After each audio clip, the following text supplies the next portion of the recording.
The most significant naval engagement you have never heard about may have just rewritten the rules of modern warfare. Three American carrier strike groups, the most powerful projection of military force on Earth, went silent. Not damaged, not sunk, silent.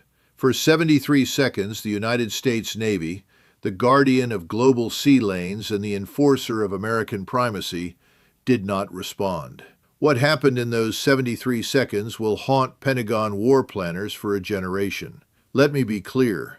I am not talking about speculation. I am not talking about propaganda.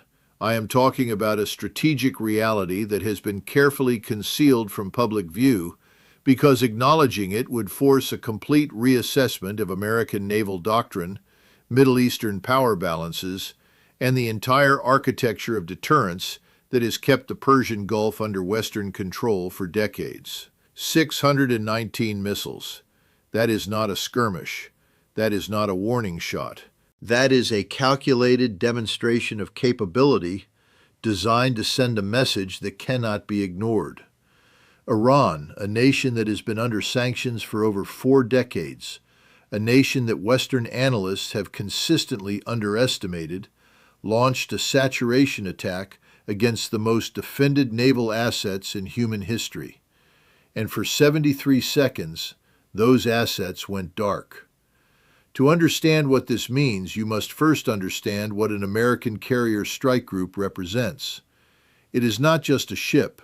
It is a floating city of 6,000 personnel, 90 aircraft, guided missile cruisers, destroyers, submarines, and the most sophisticated air defense systems ever deployed.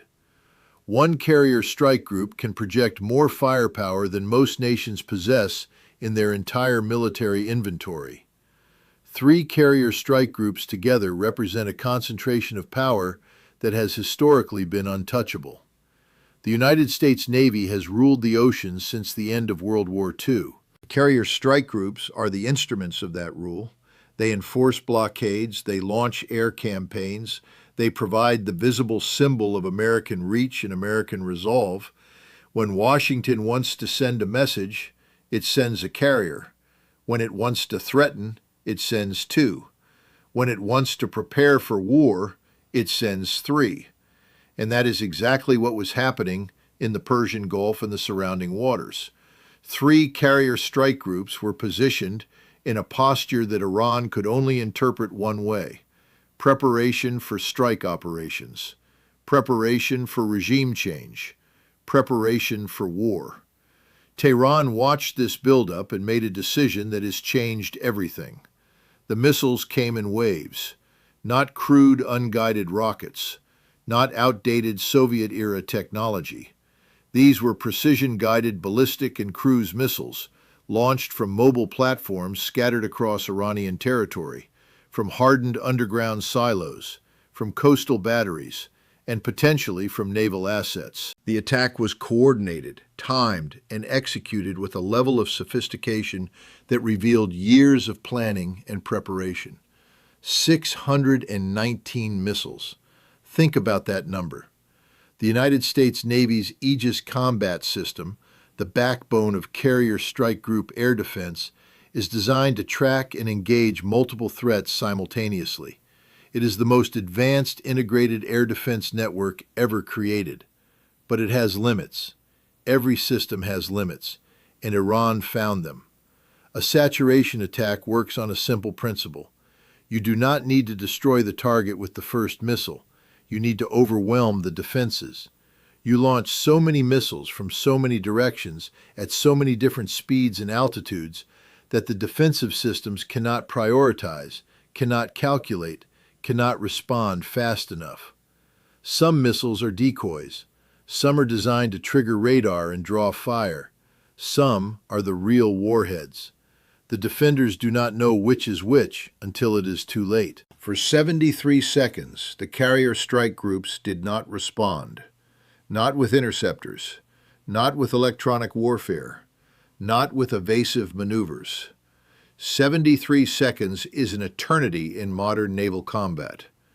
In that time, missiles travel miles, defensive windows close, Decisions must be made. And yet, there was silence. What does that silence mean? There are only a few possibilities, and none of them are good for the United States Navy. The first possibility is that the defensive systems were overwhelmed. The sheer volume of incoming threats exceeded the capacity of the Aegis system to track, prioritize, and engage. This would mean that Iran has successfully developed a missile inventory large enough and sophisticated enough to neutralize the most advanced air defense network in the world. The second possibility is that the electronic warfare environment was so degraded that the carrier strike groups could not see the incoming threats clearly enough to respond. Iran has been investing heavily in electronic warfare capabilities, jamming systems, and cyber tools designed to disrupt American command and control. If they succeeded in blinding or confusing the sensors that feed the Aegis system, even for a short period, the result would be the same: paralysis. The third possibility is the most disturbing. The carrier strike group saw the attack coming, understood the scale of it, and made a command decision not to engage because they knew that engagement would reveal vulnerabilities, exhaust missile inventories, and potentially escalate into a full-scale conflict that the United States was not prepared to fight at that moment. In other words, they chose silence over exposure. Any of these scenarios represents a fundamental shift in the balance of power in the Middle East. For decades, the presence of American carrier strike groups in the Persian Gulf has been the ultimate deterrent. Nations in the region have structured their entire defense strategies around the assumption that challenging American naval power directly is suicide. Iran just challenged that assumption and survived. This is not about whether ships were sunk or sailors were killed. This is about the credibility of deterrence. If a nation can launch 619 missiles at 3 American carrier strike groups and force them into 73 seconds of silence, then the psychological edge that the United States Navy has relied upon for generations is gone. Other nations are watching. China is watching. Russia is watching. North Korea is watching. They are all asking the same question. If Iran can do this, what can we do? The strategic implications are profound. The United States has built its entire Middle Eastern strategy on the assumption of naval dominance. Oil flows through the Strait of Hormuz because the United States Navy guarantees safe passage. Israel operates with confidence because American carriers provide an offshore deterrent against regional adversaries. Gulf Arab states host American bases and cooperate with American intelligence because they believe American power is unassailable. All of that is now in question. Iran has been preparing for this moment for years. After the assassination of General Qasem Soleimani, after decades of sanctions and isolation, after watching American invasions in Afghanistan and Iraq, Tehran understood one thing clearly. It could not match American power ship for ship or plane for plane, but it did not need to. It needed to create an environment where American power could not be used without unacceptable risk. That is exactly what a saturation missile attack achieves. It does not need to destroy carriers. It needs to make carriers vulnerable. It needs to make admirals hesitate. It needs to make politicians think twice before they order a strike. And it has succeeded. Let me take you deeper into the technical reality of what Iran has built. The Islamic Revolutionary Guard Corps has spent decades developing what they call a mosaic defense strategy. This is not a single system.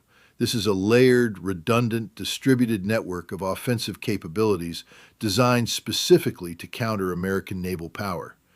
They have studied every American military operation since Desert Storm. They have analyzed every engagement. They have identified every weakness. The missile arsenal that Iran possesses today is not the product of recent development.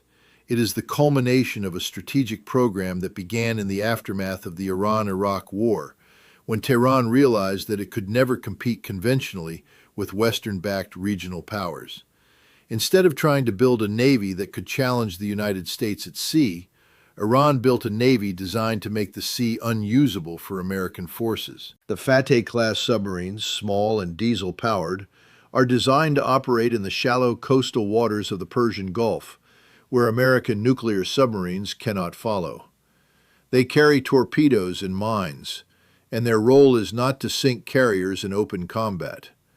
Their role is to create an environment of uncertainty, to force American commanders to slow down, to hesitate, to divert resources to anti-submarine warfare when those resources are needed elsewhere. The fast attack craft, armed with anti-ship missiles, operate in swarms. They are not meant to survive a direct engagement with an American destroyer. They are meant to saturate defenses, to create multiple targets, to force the enemy to divide attention and resources. In a saturation attack, every threat must be addressed. Every radar contact must be evaluated, and that takes time. Time that Iran uses to its advantage. The coastal missile batteries are hidden in mountains, in civilian infrastructure, in underground bunkers that were built with the expectation of American airstrikes. They are mobile. They can fire and relocate before counter-battery fire arrives. And they are numerous enough that destroying them all would require a sustained air campaign that the United States has not conducted since the invasion of Iraq. But the real innovation, the real game changer, is the integration. Iran has built a command and control system that links these disparate assets into a single coordinated network. When the order is given, missiles launch from multiple locations simultaneously. Submarines move into position. Fast attack craft sortie from hidden bases. Electronic warfare units activate jamming systems. Cyber units probe American networks. All of it happens at once. All of it is designed to create a picture so complex, so chaotic, that even the most advanced combat management system struggles to make sense of it. And that is what happened when 619 missiles were launched. The Aegis system, for all its sophistication, is fundamentally a computational problem. It must detect, track, classify, prioritize, and engage multiple targets in real time. It must calculate trajectories, assess threats, allocate interceptors, and execute engagements in seconds. When the number of targets exceeds the system's capacity to process them, when the electronic environment degrades sensor performance, when the targets are coming from directions that were not anticipated, the system does not fail catastrophically. It hesitates. And that hesitation is all Iran needed. 73 seconds of hesitation. 73 seconds where the most powerful naval force in the world did not know how to respond. 73 seconds where admirals looked at screens showing hundreds of inbound tracks and realized that their defensive missile inventory, even if every shot was perfect, might not be enough. 73 seconds where the unthinkable became thinkable. Now consider the broader implications for American strategy. The United States military is built on the assumption of technological superiority. American forces are smaller than they were during the Cold War, but they are supposed to be more capable, more precise, more lethal. That edge is what justifies the massive defense budgets, the global network of bases, the constant deployments. If that edge is eroding, if adversaries have found ways to neutralize it, then the entire strategic calculus changes. China has been watching Iran very closely. The People's Liberation Army has been developing its own anti-access, area denial capabilities for decades. The DF-21D and DF-26 anti-ship ballistic missiles, dubbed carrier killers, are designed to do exactly what Iran just demonstrated: force American carriers to operate at distances where their aircraft cannot effectively support operations. The difference is that China has far more resources, far more missiles, and far more sophisticated sensors than Iran. If Iran can achieve 73 seconds of silence, what can China achieve in the Taiwan Strait or the South China Sea? Russia has been integrating its own lessons. The Caliber cruise missile, launched from ships, submarines, and land-based platforms, has been used extensively in Syria. The Kinzhal hypersonic missile, which travels at speeds that make interception nearly impossible with current systems, is in operational deployment. Russian military doctrine has always emphasized the use of massed fires to overwhelm defenses.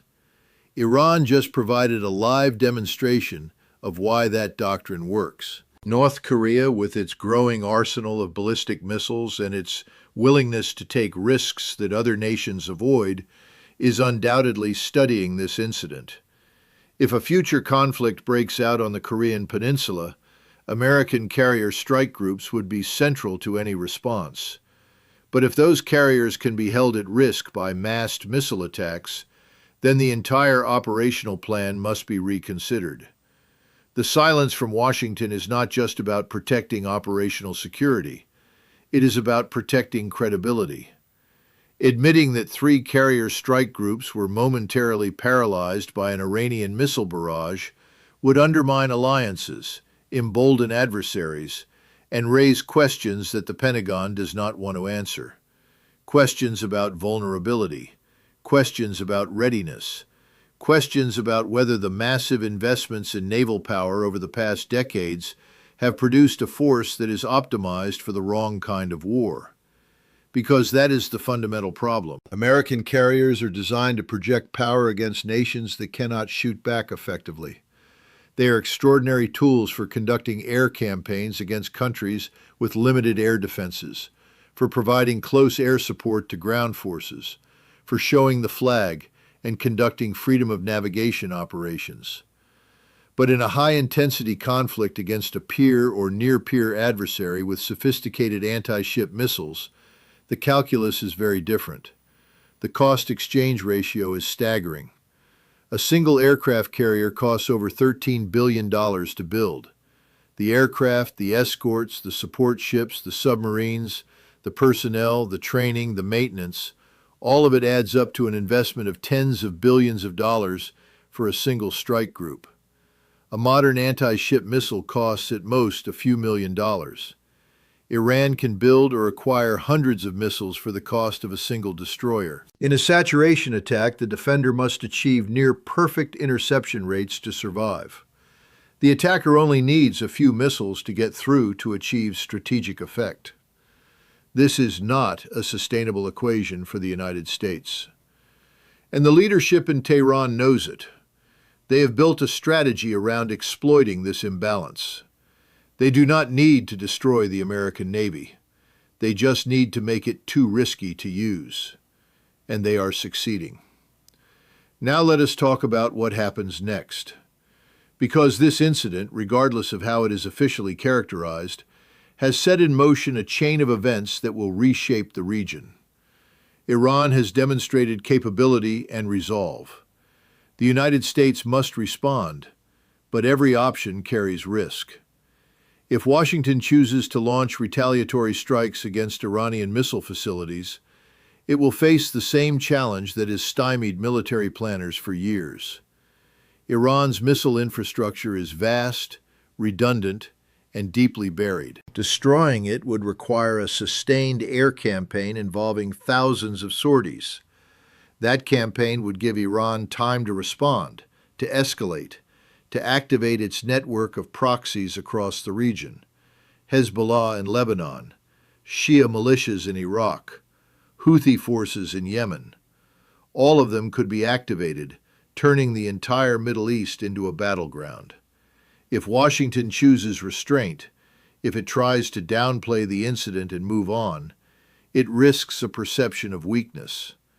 Allies in the region, particularly Israel and the Gulf Arab states, will question whether American security guarantees are still credible.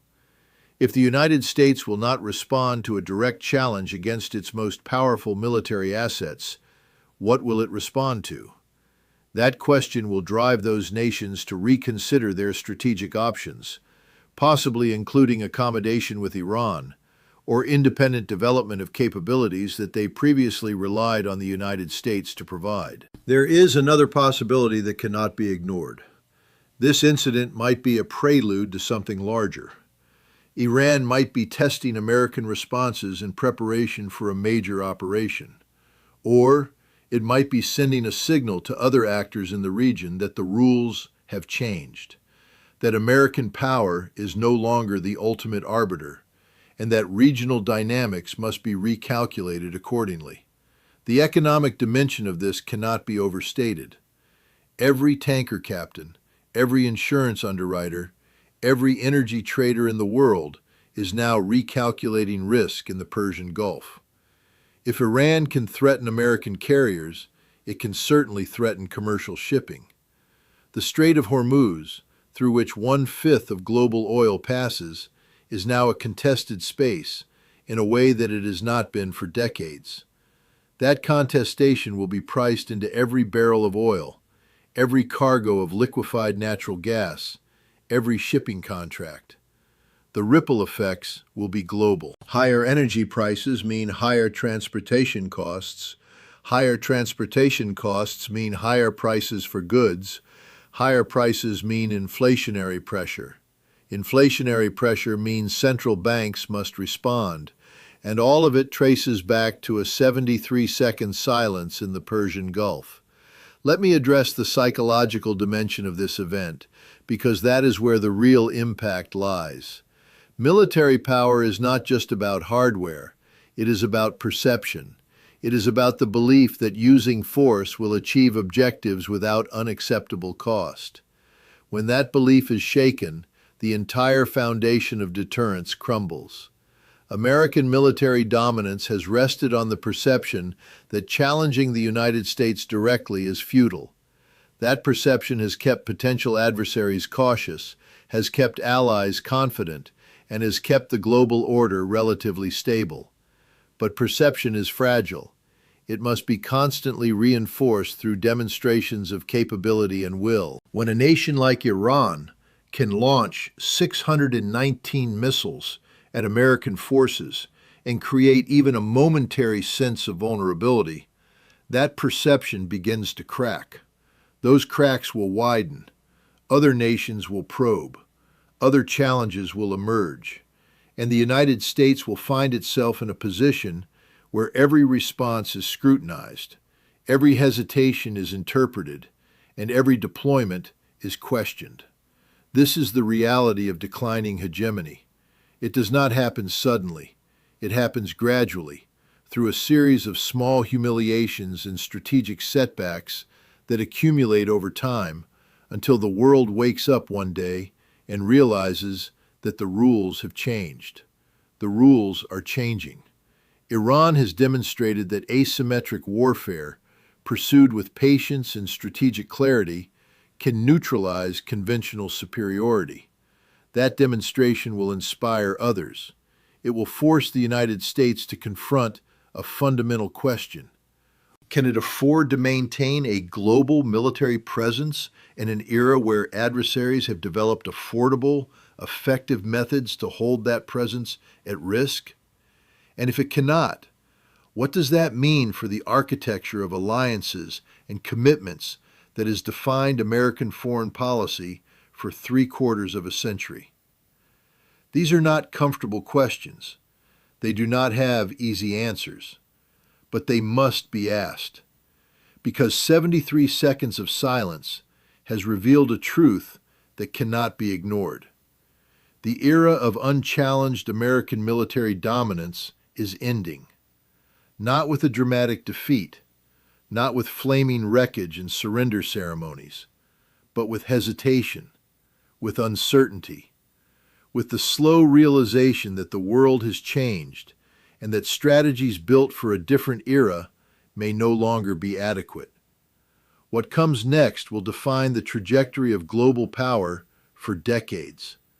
Will the United States adapt, develop new doctrines, invest in new capabilities, and find ways to restore deterrence in this new environment? Or will it continue down a path of overextension and vulnerability, deploying forces into regions where they can be held at risk by adversaries who have studied American weaknesses and developed counters? The answer to that question will not be found in press releases or official statements.